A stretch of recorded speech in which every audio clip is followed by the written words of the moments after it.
নমস্কার। ধনুরাশির সেরা সূচক আসছে। আজকের অনুষ্ঠান ধনুরাশির মানুষদের জন্য।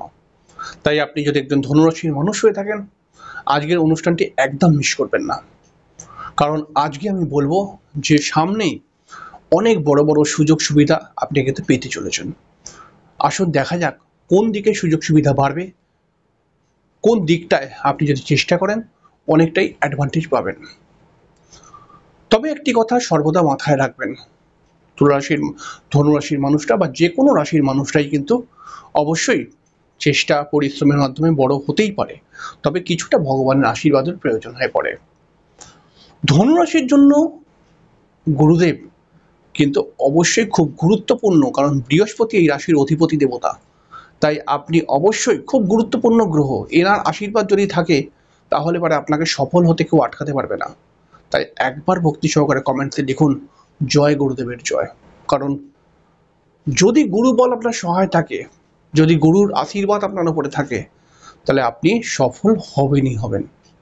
2025-এ অবশ্যই চাপ বাড়ছে, অবশ্যই শনি সাড়ে সাথী আসছে, অবশ্যই শনি ঢাইয়া আসছে, সাড়ে সাথী নয় ঢাইয়া আসছে।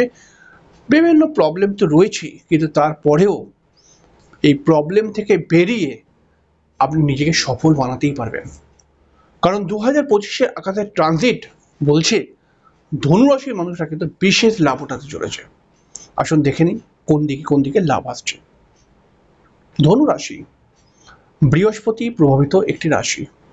ধনুরাশির মানুষরা কখনো বদমেজাজি, কখনো মাথা গরম, কিন্তু আসলে কিন্তু এরা খুব সরল মনের মানুষ, খুব জ্ঞানী প্রকৃতির মানুষ হয়ে থাকে। মাঝে মধ্যে এদের একটু আত্ম অহংকার বেড়ে যেতে পারে, কিন্তু এরা কিন্তু সর্বদাই এরকম করে না।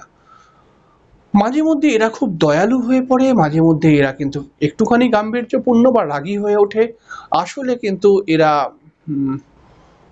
বলা যেতে পারে যে সবার সঙ্গে অ্যাডজাস্ট করে এরা চলতে পারে, কিন্তু কোনো কোনো সময় এদের নিজের পরিবারের সঙ্গে এদের বন্ডিং প্রবলেম ক্রিয়েট হয়ে পড়ে। ধনুরাশির মানুষরা যথেষ্ট পরিশ্রমী, কর্তব্যপরায়ণ এবং দায়িত্ববান ব্যক্তি হয়ে থাকে, এবং ধনুরাশির মধ্যে কিন্তু দেখতেই পাওয়া যায় যে এরা বুদ্ধির মাধ্যমে, জ্ঞানের মাধ্যমে জীবনে কিন্তু অনেক বড় জায়গায় পৌঁছাতেই পারে। কিন্তু যারা এখনো অনেক বড় জায়গায় পৌঁছাতে পারেনি, এই 2025 তাদেরকে কিন্তু বেশ কিছুটা সহযোগিতা করবে, আরেকবার সুযোগ করে দেবে আপনি বড় জায়গায় এগোন। তার জন্য আকাশের ট্রানজিট অবশ্যই গুরুত্বপূর্ণ হতে চলেছে ধনুরাশি মানুষদের জন্য। তাহলে কোন ট্রানজিট? ট্রানজিট হচ্ছে বৃহস্পতির ট্রানজিট। মে মাস থেকে বৃহস্পতি মিথুন রাশির মধ্যে প্রবেশ করে যাবে। এই মিথুন রাশির মধ্যে প্রবেশ করে যাওয়াটা কিন্তু কোনো সাধারণ ঘটনা বলবো না, এটা কিন্তু খুব গুরুত্বপূর্ণ একটি ঘটনা। কারণ এরকম বৃহস্পতির ট্রানজিট কিন্তু বেশ অনেকগুলো বছরের পরে কিন্তু এরকম বৃহস্পতির ট্রানজিট পাচ্ছে ধনুরাশির মানুষরা।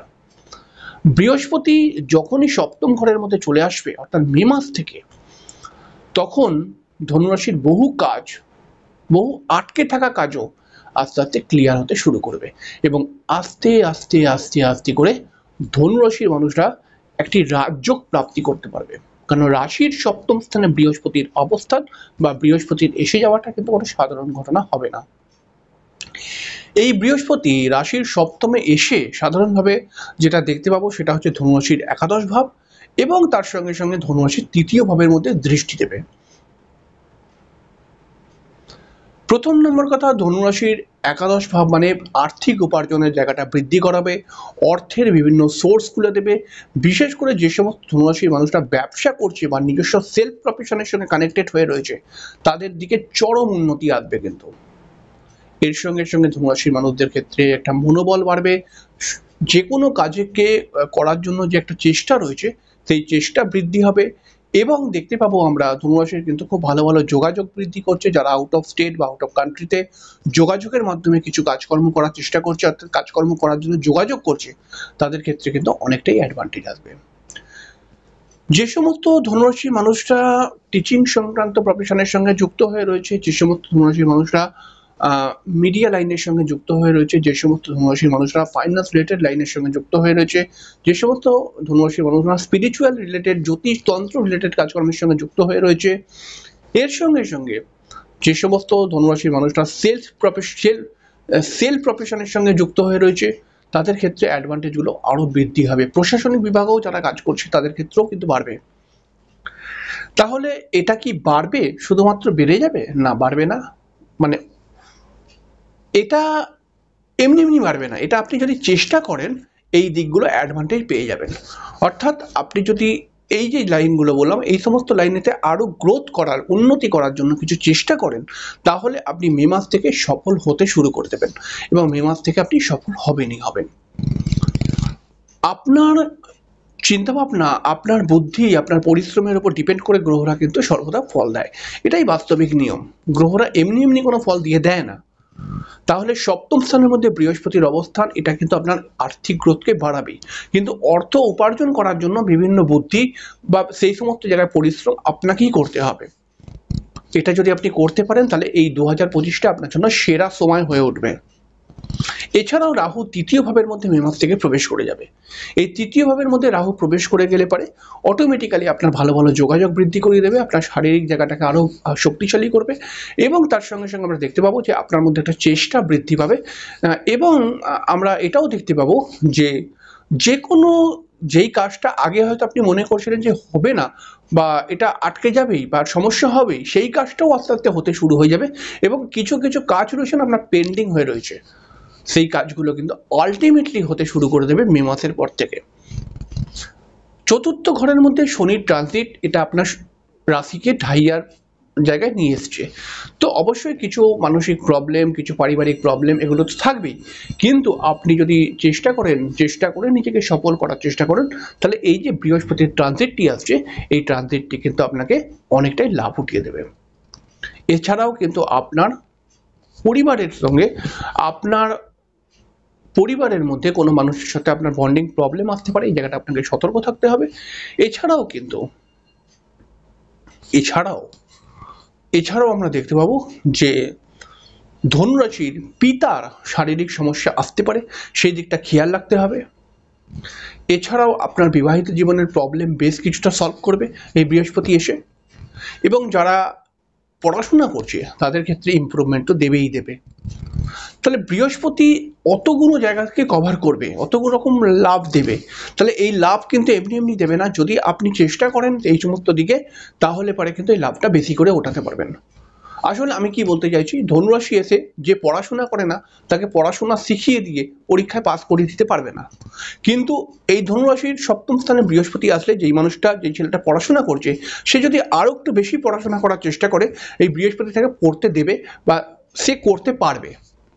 এই লাভটা ওঠাতে হবে আপনাকে, এইটাই হচ্ছে সুযোগ। এছাড়াও দেখতে পাচ্ছি যে সমস্ত ধনুরাশির মানুষরা ব্যবসার সঙ্গে সংযুক্ত রয়েছে, যারা প্রোমোটারি রিলেটেড ব্যবসার সঙ্গে সংযুক্ত রয়েছে, যারা বিশেষ করে ফাইন্যান্স রিলেটেড ব্যবসার সঙ্গে সংযুক্ত রয়েছে, শেয়ার মার্কেট নিয়ে কাজকর্ম করে, লটারি কেটে কিছুবার সফল হবার চেষ্টা করছে, যদিও বা লটারি যোগ থাকতে হয়, এই হঠাৎ আর্থিক উপার্জনের একটি সংযোগ কিন্তু রয়েছে। এবং আমরা এই যে ছোট ছোট গ্রহের যে ট্রানজিট, শুক্র, রবি, এই সমস্ত গ্রহরাও ধনুরাশির জন্য খুব ভাইটাল হয়ে ওঠে। তাহলে পরে এই গ্রহগুলো রবি, শুক্র, এরা কিন্তু মিনের ঘরে রয়েছে, তাহলে এটা কিন্তু মে মাসে পঞ্চম স্থানে চলে আসবে এবং পঞ্চম স্থান একটি পবিত্র স্থান। এর জন্য কিন্তু যে সমস্ত ধনুরাশির মানুষরা সরকারি চাকরির জন্য চেষ্টা করছে, তারা কিন্তু সামনের মাস মানে হচ্ছে কি মে মাসে চলে আসবে, আর মে মাসেই বৃহস্পতির ট্রানজিট হবে, তাহলে তাদের ক্ষেত্রে সরকারি চাকরির যোগ ক্রিয়েট হয়ে যাবে বা আপনার বড় কোনো ডিল আটকে রয়েছে সেইটাও কিন্তু ক্লিয়ার হয়ে যাবার চান্স ক্রিয়েট হবে। তাহলে এতগুলো দিকে আপনার সুযোগ সুবিধা বৃদ্ধি হবে, তাহলে এই সুযোগ সুবিধার লাভটা কিন্তু আপনাকে উঠিয়ে নিতে হবে। এবং সব থেকে যে বড় কথাটা, সেই কথাটা হচ্ছে কি, যে ধনুরাশির মানুষরা কিন্তু দেখা যায় যে নিজের পরিশ্রম, নিজের বুদ্ধি দিয়ে এরা হয়তো যথেষ্ট চেষ্টা করেছে, কিন্তু কোনো কাজ কিন্তু এদের আটকে যায় বা পেন্ডিং হয়ে যায়, এদের বাধা কিন্তু আসে, অনেক সময় দেখতে পাওয়া গেছে।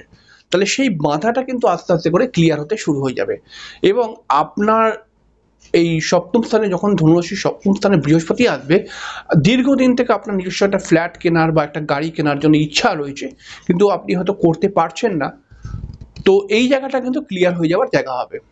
মানে আমি কি বলতে চাইছি বুঝতে পারছেন, যে দীর্ঘদিন থেকে আপনি মনে করছেন একটি ফ্ল্যাট কিনবো, তো কিনতে পারছেন না, তো সেই জায়গাটা হবার চান্স রয়েছে। তবে এরকম মনে করবেন না যে কোনো একটি ছেলে সে কিছুই করে না, কোনো টাকা পয়সাই তার কাছে নেই, সে অনেক দিন থেকে একটা ফ্ল্যাট কেনার চেষ্টা করছে, তার ফ্ল্যাটটা হয়ে যাবে, এরকম নয় কিন্তু। যে হয়তো যার কাছে পয়সা কড়ি আছে সে ফ্ল্যাট কেনার চেষ্টা করছিল কিন্তু ফ্ল্যাটটা হচ্ছিল না কোনো কারণে, তার ফ্ল্যাটটা হয়ে যাওয়ার চান্স ক্রিয়েট হয়ে যাবে। তাহলে 2025-এ আরো অনেক কিছু হবে, হয়তো সবটা বলা সম্ভব হলো না কিন্তু হবে। কিন্তু আসলে 2025-এ একটি পজিটিভ মেন্টালিটি নিয়ে আপনাকে এগোতেই হবে, তবেই কিন্তু আপনি এই সমস্ত জায়গায় লাভ ওঠাতে পারবেন। আর এর সঙ্গে সঙ্গে গুরুদেবের আশীর্বাদ তো অবশ্যই প্রয়োজন রয়েছে। ভক্তি সহকারে অবশ্যই লিখুন কমেন্ট বক্সে জয় শ্রী গুরুদেবের জয়। কারণ ভগবান বা গুরুদেবের আশীর্বাদ যদি আপনার উপর একবার পড়ে যায় তাহলে আপনাকে সফল বানাতে দেরি লাগবে না। কোথা থেকে কি হয়ে যাবে ভগবান জানে। যাই হোক, অনুষ্ঠানটি কেমন লাগলো বলবেন, অবশ্যই কমেন্টস করে জানাবেন। যদি অনুষ্ঠানটি ভালো লাগে তাহলে একটি লাইক তো অবশ্যই দেবেন। পরের দিনকে আবার একটি নতুন অনুষ্ঠানের সঙ্গে আপনার দেখা হয়ে যাবে। ততক্ষণের জন্য